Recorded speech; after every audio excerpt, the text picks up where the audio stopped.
Represent from the den, I don't wear no vest. I got a heart, my chest, it goes ba-bump, ba-bump. I sway halfway, the day's hump, get over. I be Lord of the Rings, I manifest. Represent from the den, I don't wear no vest. I got a heart, my chest, it goes ba-bump, ba-bump. I sway halfway, the day's hump, get over. One out the ring, so now you got two.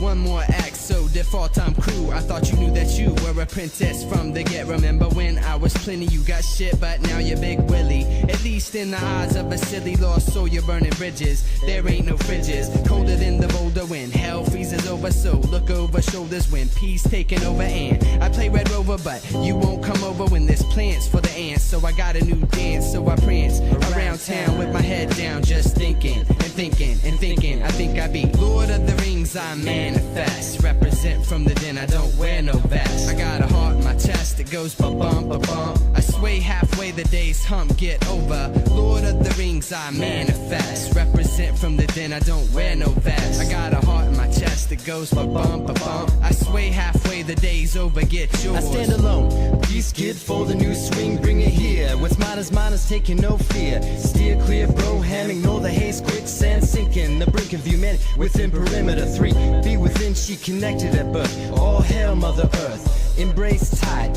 inner light divine, shine on excess ecstasy. The dark dismal distress is no friend of me, but gets the best of me. What's intended to be bliss I kiss, fist pound all around. True encouragement lost and found, so surround the bark from.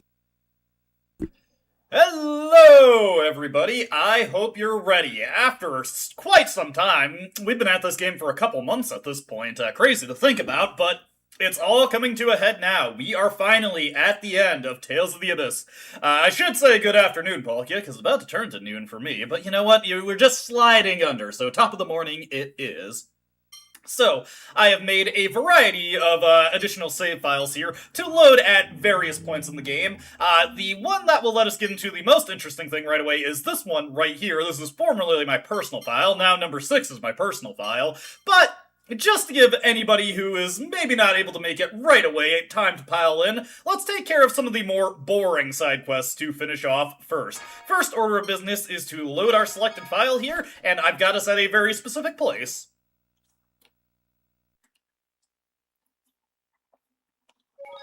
We are in Ketterberg now. This will be our first side quest to take care of. I have taken the liberty of grinding every single recipe to completion, to its maximum level, with Anise, so we're able to finish every single side quest that is related to having a maxed out, cooking level with Anise. Now, I'm not going to bother showing you all of the, the maxed out recipes. First off, I don't have that completed in any file, or I don't have all the recipes mastered with every character in any file of the game currently. It would take quite some time to get that taken care of. And also, this guy only has, like 4 or 5 lines of dialogue for each title that he awards, so not super interesting. Bernal. I believe we met at Duke Fabra's manor, did we not? I'm Anise, and guess what? I've mastered cooking. Oh, in such a young age. Your future is promising indeed. You're truly worthy of the name Little Big Chef. And yes, Anise gets the Little Big Chef title. Not a costume title, but it improves your success rate with cooking, which is kind of pointless because, if you are carrying over your recipes into New Game Plus, you're probably carrying over your cooking data also, and if you've mastered a recipe, it basically never fails anyway. I'd love to taste your cooking sometime. That meal at Duke Fabra's manor, that was me! Unbelievable. No wonder it was so magnificent. Then that means after that you mastered Odin as well. Magnificent. I'm guessing that's a mistranslation there, because we learned miso stew from him was the specific name they went for. If we get the chance somewhere, let's make a delicious meal together. That's a splendid idea. Right now I'm kind of busy, but the art of cooking is always with us. There's no need to rush. Yeah, maybe so. I'll be looking forward to that occasion.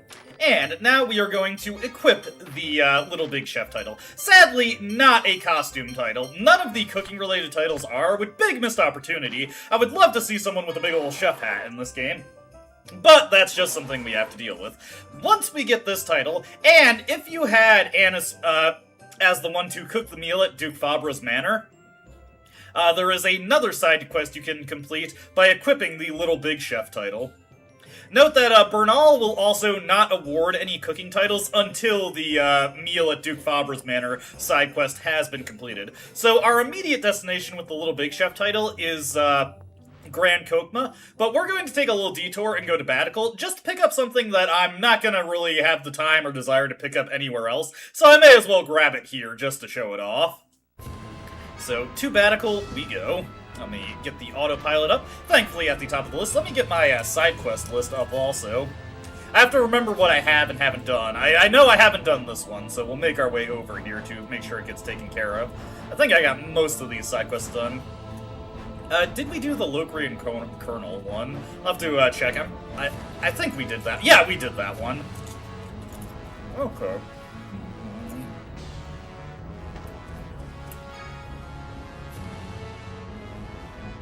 Sorry, I got some Cheez-It crackers to make sure I'm not starving throughout the stream. I just got done with my exercise a little bit ago, and I know I'd be hungry really bad in like an hour if I didn't at least have some kind of snack.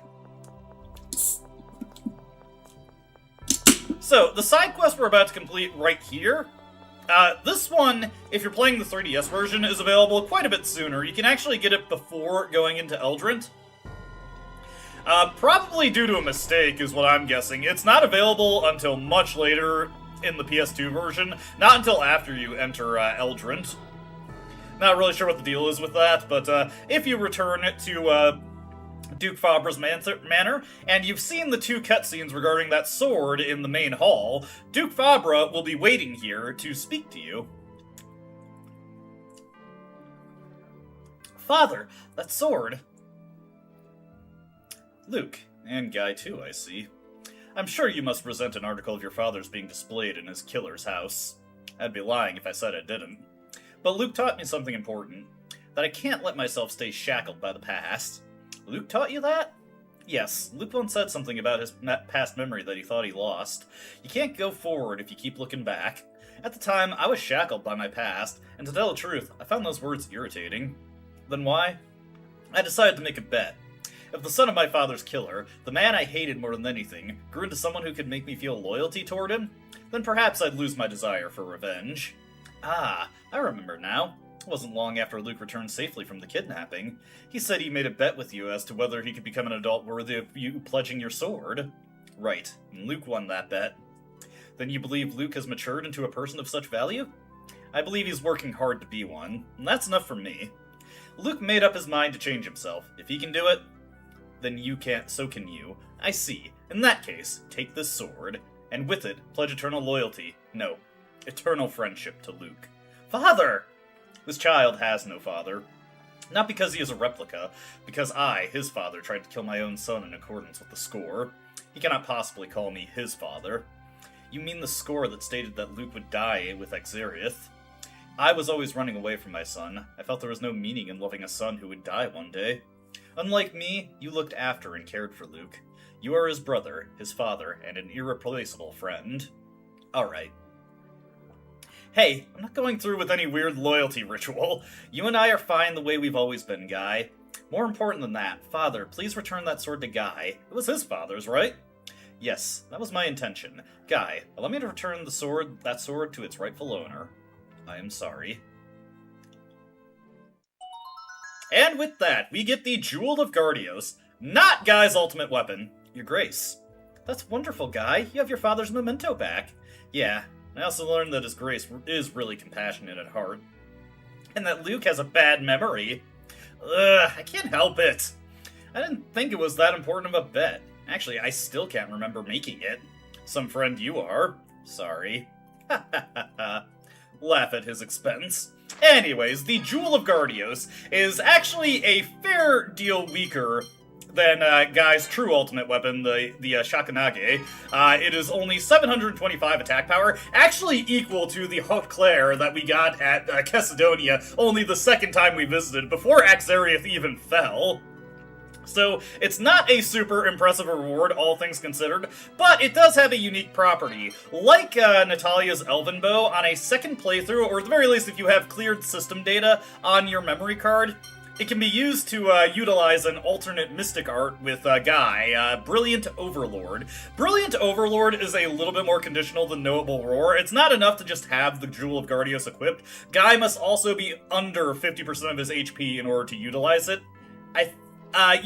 Yes, it also does have a conditional art for it. Final Cross. You can only use it when Guy is under 50% HP, he has the Jewel of Guardios equipped, and he uses Final Cross.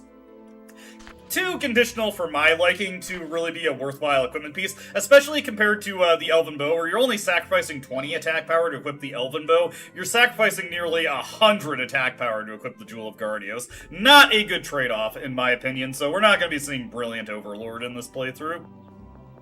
Those who want to see Indignation, though, get hyped. We're going to be seeing that before this stream is over. Unfortunately, I do not have Tears alternate mystic art unlocked, Fortune's Arc. Though we're probably going to see that in a certain capacity, and not in a good one.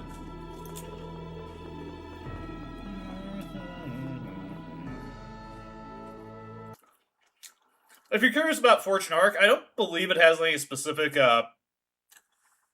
weapon or status requirements, but it does require that you have used every of Tyr's Phonic Hymn spells. That's Nightmare, Judgment, Force Field, and Holy Song. It requires that all of them have been used 50 times, I believe? Possibly 100, I forget the exact number, and then you have to actually cast one of them to utilize the Mystic Art. It also costs TP to use, like Noble Roar and Indignation, but that's not really a big deal. It is a much more powerful Mystic Art, and it also has an extension, so that is also something strong. Anyways, our next destination is Grand Kokma. Like I said before, to get this next side quest, you need to have Annis's Little Big Chef title, and she needs to have been the one to have cooked the meal at Duke Fabra's manor in order to get the miso stew. And this is actually going to be the last... Well, actually, no, there is one other thing we can check out now that I think about it. This is going to be the last side quest that we need to complete, but there is another side thing I can check out that we didn't finish up properly. I just want to... Like, my memory is so bad of last week, I'm not sure why I'm blanking on this. I'm pretty sure I did, I vaguely recall doing this. But did we get the Locrian Colonel title? Yes, we did, okay. I was pretty sure we did that. I just, like, I was seriously blanking there. Like, did I do that?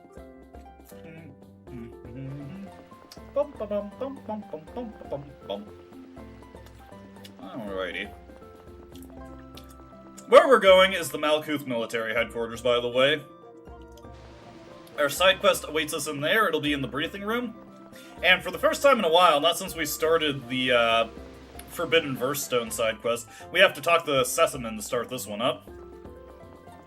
So if you haven't initiated that quest at this point in the game, you'll have another cutscene queued up when you talk to the guy.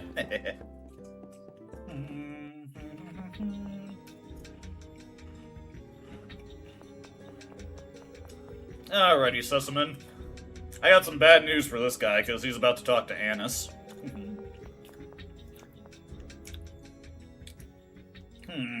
This isn't good. What's up? We're preparing a large-scale operation with the fate of the world hanging in the balance, but there's a discontent among the soldiers. I turned them away, but telling them their complaint was absurd, and now they're even more upset. I don't know what to do. Shouldn't you talk to the Colonel or Emperor Peony about it?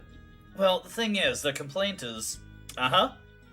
They say the food they're being given tastes bad. Oh, if you tell the Colonel or His Majesty about that... Yes, they'll just use that to tease the soldiers, and nothing good will come of it. Ionian Sergeant Annis, can you use your cooking skills to do something about the situation? If I were making it all myself, I could do something, but... The only thing to do is for you to become skilled at cooking yourself. What? I'm the Chief of Staff! Well, now you're gonna become the Chef of Staff. Don't worry, I'll whip you into shape. What do you mean, don't worry? To begin with, that's going to take time! No whining, it's settled. Let's get started. Oh, also, during your training, you will address me as Grand Master Chef Annis. What? Give me your answer.